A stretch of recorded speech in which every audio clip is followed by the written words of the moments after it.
شے، حضرت عبداللہ ابن عمر رضی اللہ تعالیٰ عنہ فرماتے ہیں کہ حضور نے ارشاد فرمایا کہ ہر شے ایک اندازے کے مطابق معین ہو چکی ہے،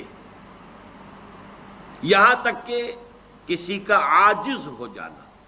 اب عجز کے مختلف پہلو ہوتے ہیں۔ عجز یہ ہے، بزدلی کو بھی عاجزی کہا جائے گا۔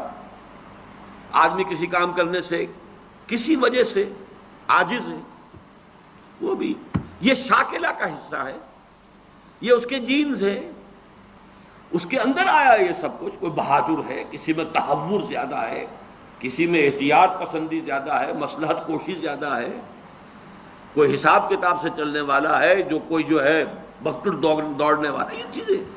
حتی العجز والکیس، کیس کہتے ہیں ذہانت۔ الکیس من دان نفسہ وعمل لما بعد الموت، کیس، یہ باب، یہ اصل میں صفت مشبہ بن گیا، کیسن فعیل کے وزن پر، کیسن جس میں ذہانت فطانت بہت ہو۔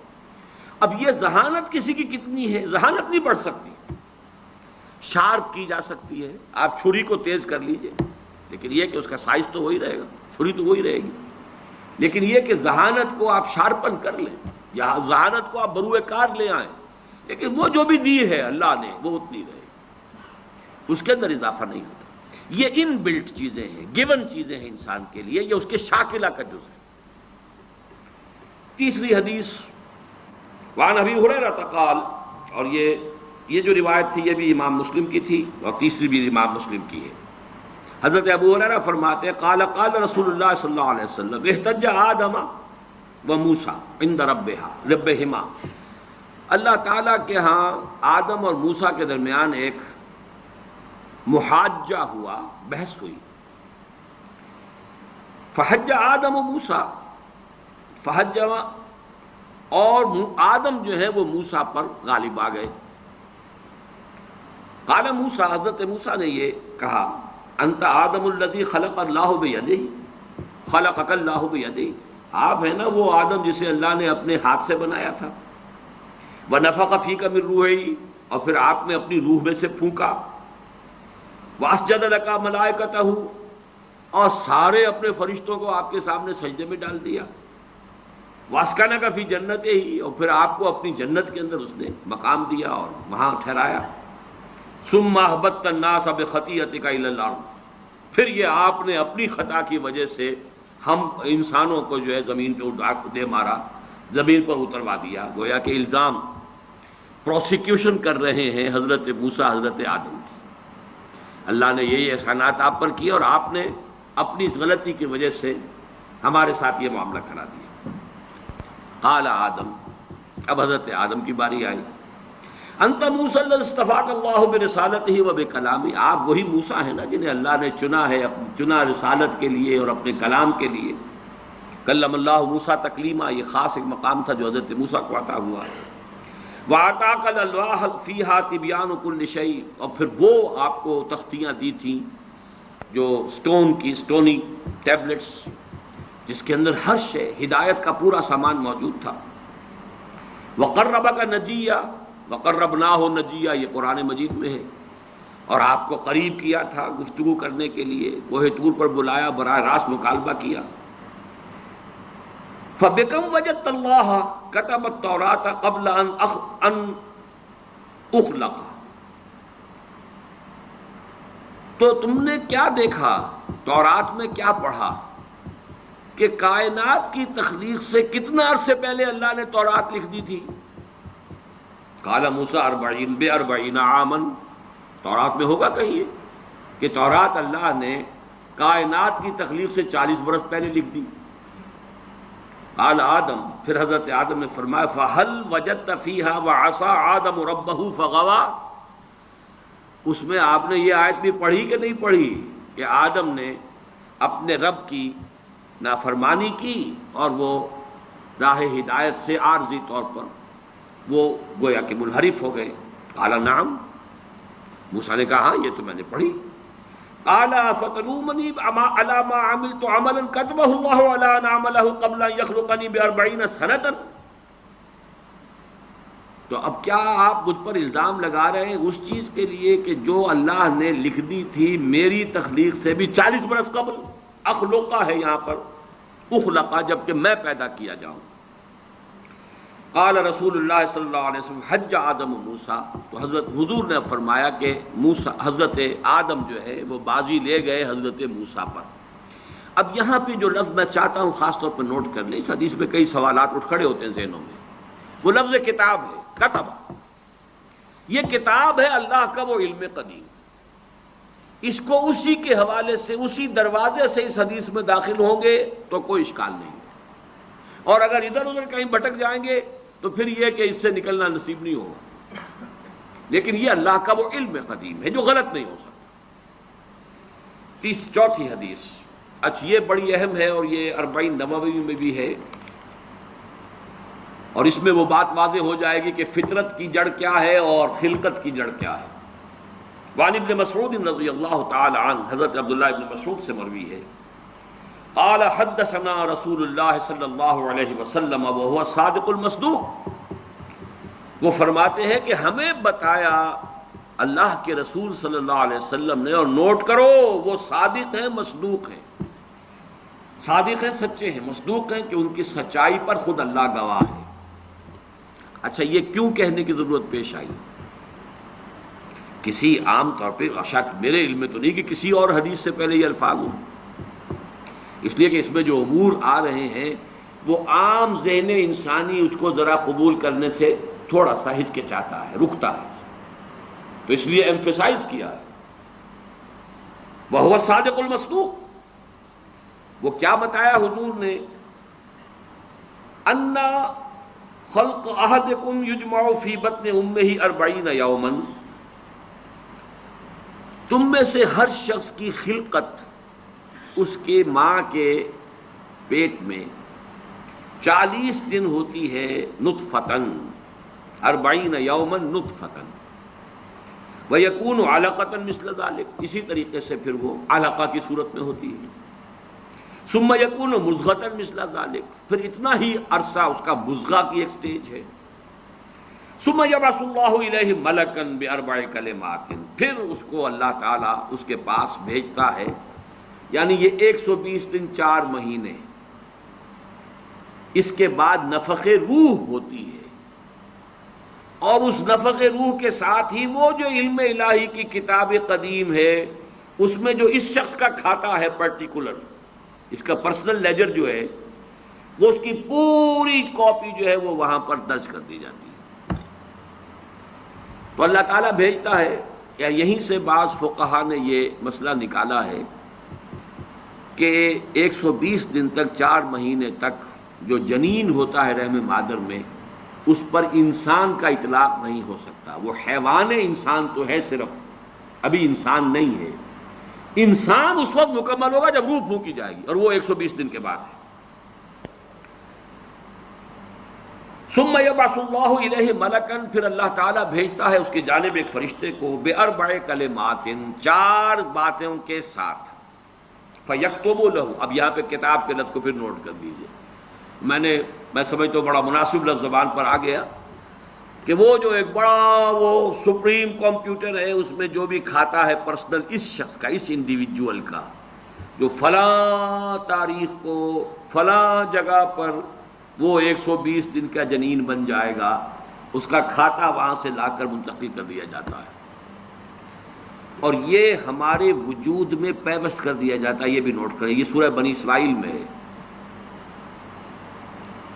سورہ بنی اسرائیل میں جہاں شاکلہ کا لفظ آیا آخر میں جا کر، شروع میں یہ بھی ہے کہ ہر شخص کا وہ جو نام اعمال ہے وہ اس کی گردن میں کہیں کوئی جگہ ہے، کوئی مائکروسکوپی بھی کوئی الٹرا مائکروسکوپک ہوگی کہ جس کے اندر وہ فی عنقہ ونخرج لہ یوم القیامۃ کتابا یلقاہ منشورا وکل انسان الزمناہ طائرہ فی عنقہ وَنُخْرِجُ لَهُ يَوْمَ الْقِيَامَةِ كِتَابًا يَلْقَاهُ مَنشُورًا۔ تو یہ کہیں وہ ہے کھاتا، جیسے کہ دل میں روح ہے جسے ہم نہیں جانتے، وہ ہمارے ڈسیکشن میں، ہمارے مطالعے میں، ہمارے جو حواس مادی ہیں ان کی گرفت میں نہیں آتی ہے، اسی طریقے سے گردن میں کہیں انسان کے کوئی شے ہے کہ جہاں پر کہ وہ ہمارا وہ کھاتا جو ہے اس مکمل کتاب الہی، وہ جو اس کا علم الہی جو قدیم ہے اور قطعی ہے اس سے اس کی پرسنل جو ہے وہ کھاتا ہوا کے یہاں پہ درج کیا جاتا ہے۔ بِأَرْبَعِ كَلِمَاتٍ فَيَكْتُبُ عَمَلَهُ، یہ بھی لکھ دیتا ہے اس کا عمل کیا ہوگا۔ یہ وہی علم ہے، اللہ کا علم، یہ کیا کرے گا۔ وَأَجَلَهُ، اور اس کی مدت دنیا میں کتنی ہے وہ بھی طے ہو جائے گی، یہاں رہنا کتنا ہے، 60 برس یا 60 دن یا 60 گھنٹے، یہ سب طے ہو جائے گا۔ وَرِزْقَهُ، ملنا اسے کیا ہے، وَشَقِيٌّ اور سعید، یہ بھی کہ بالآخر یہ شقی رہے گا یا سعید رہے گا، شقی بدبخت نتیجے کے اعتبار سے، یا یہ کہ سعید ہوگا صاحب سعادت کامیاب۔ ثم ينفخ فیہ الروح، اچھا نوٹ کیجئے، یہ جو اس کا پرسنل لیجر جو ہے، اس کی کاپی جو اس کے اندر لتھی کر دی گئی ہے، چپکا دی گئی ہے، کہیں انسرٹ کر دی گئی ہے، یہ نفخ روح سے پہلے ہے۔ ثم ينفخ فیہ الروح، وہ فرشتہ، اس لیے کہ اس کا سارا تعلق جو ہے اس باڈی سے، اس کی یہ ساری جو بھی شاکلہ ہے وہ اس باڈی سے متعلق ہے۔ روح فطرت ہے، وہ بعد میں آ رہی ہے، وہ تو بعد میں اس کو دی جا رہی ہے، اس کی وہ آزاد شخصیت، آزاد چوائس، وہ اس فطرت کی بنا پر ہے۔ ثم ينفخ فیہ الروح، پھر وہ فرشتہ اس میں روح پھونک دیتا ہے۔ فوالذی لا الہ غیرہ، تو اس اللہ کی قسم، اس ہستی کی قسم جس کے سوا کوئی الہ نہیں، ان احدکم لیعمل بعمل اہل الجنۃ حتی ما یکون بینہ وبینہا الا ذراع، تم میں سے کوئی شخص اہل جنت کے سے عمل کرتا رہتا ہے یہاں تک کہ، اب یہاں میں ایک الفاظ کا اضافہ کر رہا ہوں بات کی وضاحت کے لیے، اس کو بریکٹ میں سمجھیے، بظاہر دیکھنے والوں کے نزدیک اس کے اور جنت کے درمیان بس ایک ہاتھ کا فاصلہ رہ جاتا ہے۔ فَيَسْبِقُ عَلَيْهِ الْكِتَابُ، کہ اس پر پھر وہ جو نوشتہ تھا، اس میں تو لکھا تھا شقی، پھر اچانک اس کی زندگی میں انقلاب آتا ہے اور اس کے اوپر وہ نوشتہ جو ہے اللہ کا علم الہی کا جو غلط نہیں ہو سکتا، اس کا ظہور ہوتا ہے۔ فَيَعْمَلُ بِعَمَلِ أَهْلِ النَّارِ فَيَدْخُلُهَا، پھر وہ جہنمیوں کے سے کام کرنے شروع کر دیتا ہے اور اس میں داخل ہو جاتا ہے۔ ابھی میرا خیال ہے کہ سال 1.5 سال یا 2 سال ہو گئے ہیں، ہماری جو تنظیم اسلامی آزاد کشمیر کو ہم نے ایک علیحدہ حلقہ آٹونومس بنایا ہے، اس کے جو امیر ہیں سید مظفر حسین ندوی، بہت بڑی بزرگ شخصیت ہیں، بڑی علمی شخصیت ہیں، انہوں نے وہاں کی ایک بڑی سیاسی شخصیت سے یہ بات کہی، انہوں نے مجھے خود بتایا کہ کچھ لوگ تو ہوتے ہیں کہ جن کی جوانی اور اس کے بعد کے دن بڑے برے گزرتے ہیں آوارگی میں، پھر رفتہ رفتہ بڑھاپے کے آس پاس آ کے پھر وہ کچھ نیکی کی طرف مائل، توبہ تلا کر کے پھر وہ کچھ اچھے راستے پہ آ جاتے ہیں۔ کچھ لوگ الٹے ہوتے ہیں کہ وہ پہلے بڑے نیک، بہت صالح، بہت اچھے، بہت محتاط، بہت متقی، لیکن یہ کہ آخری عمر میں آ کے تو ان کا حال جو ہے بدل جاتا ہے اور پھر وہ بالکل مختلف شخص بن جاتے ہیں، اور ان دوسروں میں سے آپ بھی ایک ہیں۔ اور یہ ایک بہت بڑی شخصیت آزاد کشمیر کی، جن سے یہ کہا سید مظفر حسین ندوی، اس لیے کہ وہاں ان کا ایک بڑا اونچا مقام ہے، وہ تعلیمات دینی کا جو پورا محکمہ ہے اس کے بھی انچارج رہے ہیں، اور بھی ندوے کے فارغ التحصیل ہیں، مولانا علی میاں اور مولانا مسعود عالم ندوی مرحوم، ان دونوں کے نہایت چہیتے شاگرد ہیں۔ بہرحال یہ اسی طرح کا فنومینن ہے جو اس حدیث میں آ رہا ہے۔ وَإِنَّ أَحَدَكُمْ لَيَعْمَلُ بِعَمَلِ أَهْلِ النَّارِ، اور تم میں سے کسی شخص کا معاملہ یہ بھی ہو سکتا ہے کہ وہ عمل کرتا ہے اور کرتا رہتا ہے جہنمیوں کے سے، حتیٰ ما یکون بینہ وبینہا الا ذراع، یہاں تک کہ اس کے اور جہنم کے درمیان دیکھنے والوں کو نظر یہ آ رہا ہے کہ یہ تو اب پاؤں لٹکائے بیٹھا ہے گور میں اور ابھی تک اس کے لچھن بدلے نہیں ہیں۔ فیسبق علیہ الکتاب، لیکن وہ نوشتہ اللہ کا، وہ جو ایک علم خدا بندی کے اعتبار سے وہ تو شقی تھا یا سعید تھا۔ فیعمل بعمل اہل الجنۃ فیدخلھا، تو وہ اب اہل جنت کے سے کام کرتا ہے اور جنت میں داخل ہوتا ہے۔ یہی حدیث جو ہے آگے چل کر اسی مضمون کی حدیث نمبر 17 میں بھی آئے گی، اسی مجموعے کے اندر، اگر ہم وہاں تک پہنچ گئے۔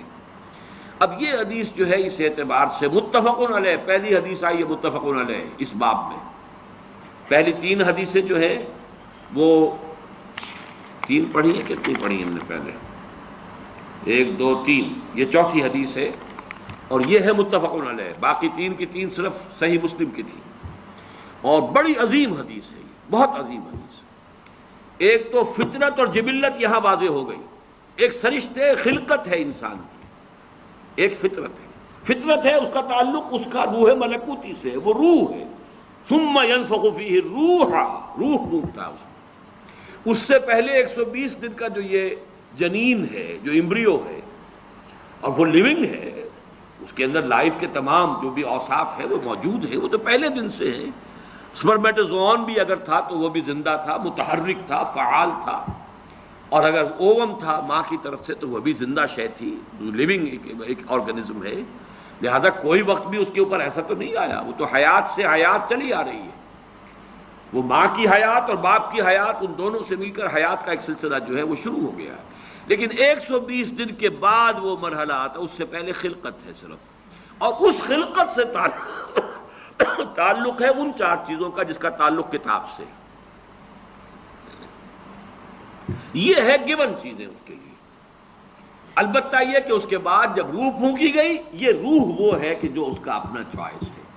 اب دیکھیے، اگر کسی کی خلقت کے اندر بدی کے رجحانات بہت تھے، اس کی روح سٹرگل کر رہی ہے شاکلہ کے اندر شاکلہ سے باہر نکل نہیں سکتی. Great resistance it has to overcome. کرتے یوں سمجھیے کہ جیسے دیمک جو ہے کسی چوکھٹ کو اندر سے کھا رہی ہے. ایک وقت آتا ہے کہ وہ اوپر ظاہر ہو جاتی ہے. تو اس کے اندر جو ہے خلقت میں اگر نیکی کا رجحان زیادہ تھا لیکن اس کی اپنی چوائس بدی کی ہے، تو اسے سٹرگل کرنی پڑی ہے اپنی نیکی کو دبانے میں. اس وقت تک نیکی ظاہر ہو رہی ہے لیکن بالآخر وہ کامیاب ہو جاتا ہے، اس لیے کہ وہ شقی تھا اور آخر میں وہ دیمک جو ہے شقاوت کی وہ ظاہر ہو جاتی ہے. اگر بدی کے رجحانات اس کی خلقت میں زیادہ تھے، گیون شاکلہ جو ہے وہ نیگیٹو زیادہ تھا، وہ کوشش کر رہا ہے. اب یہ سٹرگل جو ہے انسان کی شخصیت کے اندر ہو رہی ہے. اللہ جانتا ہے اس کو. دیکھنے والوں کو تو یہ نظر آئے گا وہی کام کر رہا ہے، یہ جو پہلے 10 سال پہلے کر رہا تھا آج بھی وہی کر رہا ہے. انہیں نظر نہیں آئے گا کہ اس نے کتنی محنت کی ہے، کتنی بار گرا ہے پھر اٹھا ہے، پھر گرا ہے پھر اٹھا ہے، کتنی مرتبہ جو ہے اوور پاور کیا ہے اسے اس کی اس خلقت نے اور شیطانی وساوس نے جو اس کو اور سپورٹ کر رہے ہیں. لیکن اس نے اپنی he has not given up his struggle، اس کے اندر لگا رہا ہے یہاں تک کہ بالآخر کامیاب ہو گئے. لیکن دیکھنے والوں کو جو نظر آئے گا اس کے اعتبار سے حدیث نے بات کو واضح کر دیا. کوئی اشکال نہیں، الحمدللہ میرے ذہن میں کوئی اشکال اس حدیث کے درجے میں باقی نہیں رہا. اب آگے چلیے 5ویں حدیث ہے. وعن سهل بن سعد رضی اللہ عنہ قال قال رسول اللہ صلی اللہ علیہ وسلم ان العبد لیعمل عمل اہل النار وانه من اہل الجنہ ویعمل عمل اہل الجنہ وانه من اہل النار وانما الاعمال بالخواتیم. آخری فیصلہ ہوگا اس کے اس آخری وقت کا جو معاملہ ہے اس کے اعتبار سے. اب جو اس کی وضاحت کی ضرورت نہیں، یہ بھی متفق علیہ ہے. 6 حدیث. وعن عائشہ رضی اللہ عنہا قالت دعی رسول اللہ صلی اللہ علیہ وسلم الى جنازۃ صبی من الانصار. حضرت ام المومنین حضرت عائشہ صدیقہ رضی اللہ تعالی عنہ فرماتی ہیں کہ حضور کو دعوت دی گئی، آپ سے درخواست کی گئی، انصار میں کسی بچے کا انتقال ہو گیا کہ آپ اس کی نماز جنازہ میں شرکت فرمائیں، پڑھائیں. فقلت یا رسول اللہ، میں نے عرض کیا اللہ کے رسول. یعنی اب اس میں یوں سمجھیے کہ جو چیز امپلائڈ ہے، آپ خامخواہ یہ وقت لگائیں گے، جائیں گے، دعا کریں گے، آمد و رفت کی آپ کو مشقت جھیلنی پڑے گی. تو بالہذا یہ تو ایک بالکل ہی پاک وجود، کوئی اس نے برائی کمائی ہی نہیں، انفینسی میں یا چائلڈ ہوڈ میں اس کا انتقال ہو رہا ہے. تو بالہذا عصفور من عصافر الجنہ لم یعمل السوء. وہ تو جنت کی چڑیوں میں سے ایک چڑیا تھی، چلی گئی، اس نے کوئی کام کیا ہی نہیں. ولم یدرکہ، نہ اس نے کوئی برا عمل کیا، نہ برے عمل کے قریب پھٹکا، اس کا ادراک بھی نہیں، اسے ابھی بدی کا کوئی شعور ہی نہیں تھا. فقال، اب حضور نے فرمایا او غیر ذالک یا عائشہ، اے عائشہ کہیں ایسا تو نہیں کہ بات اس کے برعکس ہو. ان اللہ خلق للجنت اہلا، دیکھو اللہ تعالیٰ نے جو مخلوق پیدا کی ہے اپنے انجام کے اعتبار سے ان میں سے کچھ جو ہے وہ جنت کے لیے، خلقہم لہا وہم فی اصلاب آبائہم، اگرچہ وہ ابھی اپنے باپوں کی پیٹھوں میں صلب میں ہوتے ہیں تب بھی ان کے بارے میں علم خداوندی میں کچھ شے طے ہے۔ وَخَلَقَ لِلنَّارِ أَهْلًا خَلَقَهُمْ لَهَا وَهُمْ فِي أَصْلَابِ آبَائِهِمْ، اسی طریقے سے چاہے ابھی کچھ لوگ اپنے والدین اپنے آبا دادا کی ابھی پشت کے اندر ہی ہے، ابھی وہ باپ تک بھی منتقل نہیں ہوا ہے، لیکن یہ کہ اللہ کے علم میں ہے، ہم نہیں کہہ سکتے کہ کس کا کیا انجام ہونا ہے، یہ ہمارے علم کی بات نہیں ہے، یہ اللہ تعالیٰ کے حوالے علم خداوندی میں۔ ہمارا کام شریعت کا کیا ہے؟ مسلمان کا جنازہ ہے جاؤ پڑھو، چاہے بچہ ہو، مشرک کا بچہ ہے اس کا آپ جنازہ نہیں پڑھ سکتے، بس بات ختم ہو گئی۔ ہمارے لیے شریعت ہے اور وہ ہے اس ظاہر کے اعتبار سے، حقیقت میں کس کا کیا انجام ہونے والا ہے وہ اللہ بہتر جانتا ہے۔ 7ویں حدیث، وعن علی رضی اللہ عنہ قال قال رسول اللہ صلی اللہ علیہ وسلم ما منکم من احد الا وقد کتب مقعده من النار ومقعده من الجنہ، قالوا یا رسول اللہ افلا نتکل علی کتابنا وندع العمل۔ حضرت علی سے اب یہ بڑی حکیمانہ یعنی حدیث ہے، حضرت علی سے مروی ہے رضی اللہ تعالی عنہ کہ حضور نے ارشاد فرمایا ما منکم من احد، تم میں سے کوئی شخص ایسا نہیں ہے، کوئی شخص نہیں ہے مگر یہ کہ لکھا جا چکا ہے اس کا ٹھکانہ یا جنت میں یا دوزخ میں، یعنی اللہ کے علم میں طے ہے، اللہ کے علم میں معلوم ہے، محنت کرو گے کوشش کرو گے، لیکن یہ کہ جو انجام ہے وہ اللہ کے علم میں ہے، کتاب میں، من قبل ان نبراہا، وہ تو اس علم الہی کی جو کتاب ہے ام الکتاب، اس کتاب کے اندر سے جو بھی ہے وہ در حقیقت وہ اس کا ظہور ہوگا بالآخر۔ تو لوگوں نے کہا قالوا یا رسول اللہ، اب یہ جو نتیجہ نکلتا ہے نوٹ کیجئے، افلا نتکل علی کتابنا وندع العمل، تو کیا پھر ہم توکل نہ کریں، بھروسہ نہ کریں اپنی کتاب پر، جو بھی لکھا ہوا ہے وہ تو ہونا ہی ہے، پھر عمل چھوڑ دیں، یہ مشقت بھاگ دوڑ یہ وہ اس کے لیے کائے کے لیے؟ قال اعملوا، نہیں، عمل کرو، محنت کرو، جد و جہد کرو، امکانی حد تک کرو، فکل میسر لما خلق له، ہر شخص تدریجاً اس کی تیسیر ہوتی چلی جائے گی، میسر، اس کو ذرا لفظ کو نوٹ کر لیجئے، اس لیے کہ اس حدیث میں یہ ذرا ثقیل شکل میں بھی آگے آ رہا ہے 2 مرتبہ۔ یسر کہتے ہیں آسانی کو، عسر کہتے ہیں تنگی کو، فی العسر والیسر، جن حضرات نے بیعت کی ہے تنظیم اسلامی میں شامل ہوتے ہوئے وہ ان الفاظ سے خوب واقف ہیں، فی العسر والیسر، اطاعت کریں گے عسر میں بھی یسر میں بھی۔ اب یسر سے باب تفعیل تیسیر، یسرا یوسر تیسیراً، کسی شے کو میسر کر دینا، آسان کر دینا، سہج سہج پہنچا دینا، جیسے کہ جو سورۃ اللیل ہے آخری پارے میں فَسَنُيَسِّرُهُ لِلْيُسْرَى فَسَنُيَسِّرُهُ لِلْعُسْرَى، آہستہ آہستہ ہم اسے اليسرا میں پہنچا دیں گے یا آہستہ آہستہ وہ العسرا میں پہنچ جائے گا۔ تو کل میسر لما خلق له، ہر ایک جو بھی اس کتاب کے اندر درج ہے اس کے مطابق اس کی تیسیر اور توفیق ہو جائے گی۔